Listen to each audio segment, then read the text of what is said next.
Shalom, Rastafari. Greetings, brethren, and greetings others that might check out this particular vid right here.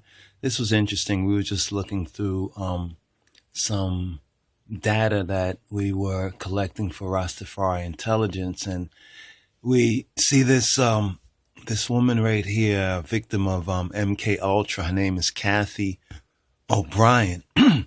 Cathy O'Brien. And she's basically giving her firsthand testimony and account about MKUltra and mind control. And then at this particular point in the video, it's on the YouTube, so I think it's from 2001, she says something very, very interesting. And I just want to point out this particular book right here, which is published by the Society, the Lion of Judah Society. And it is named Cannabis Matrix, right? And because of what she says right here, we want to just present a little clip of this. Let's see if we can get the title page. Here we go, right here, Cannabis Matrix. All right, Cannabis Matrix. Now we're going to play the clip and no doubt follow up on it.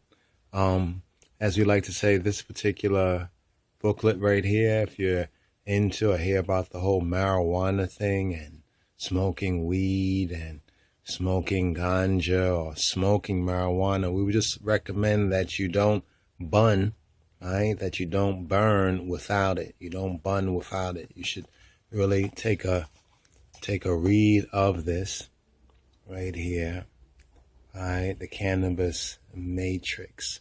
All right, so we're gonna let her clip play, and something very, very interesting because she's testifying to mind control, right? Mind control and what is known as MKUltra. And if you don't know about it, then just check out a couple of vids and check out her particular vid. So we're gonna play it from right here in this lecture speech and testimony she's making. All right, so listen up. The global education system, which, as I said, is an enormous passion of mine.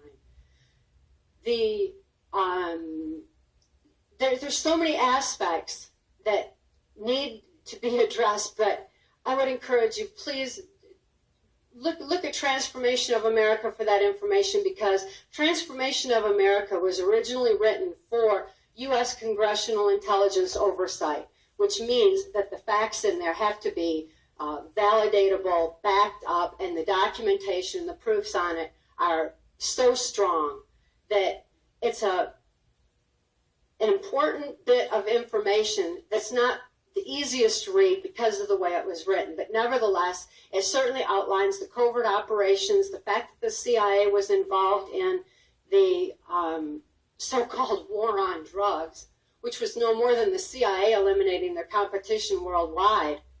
Well, they turned our streets into a bloodbath. Since we're here in California, I've got to make mention of one little aspect of this so-called war on drugs that disturbs me very, very, very, very deeply. I was exposed to many drugs under mind control. Since my sexuality had been enhanced, the operations that I was used in oftentimes involved some kind of sexual perversion, sexual activity. Oftentimes, compromising videos were actually being filmed through the little lens in the ceiling. Because these criminals in control of our country and our information and our technology do not trust each other either. So they blackmail each other and they keep each other in check through those kind of aspects. And that was one more part that I was aware of and exposed to. Well, many of these criminals used various forms of drugs, particularly cocaine and heroin at times, which I knew would be George Bush's drug of choice because of all the criminals that I've been exposed to throughout my victimization. He has absolutely no question about it. The most influential, high-up perpetrator of all of them. He's run our country through so many administrations. It's got to stop somewhere. He ran our country. Well, first he began with the United Nations. Then he headed our CIA. Then he ran our country through the Reagan administration, through his own, through the Clinton administration, and now look who's in office.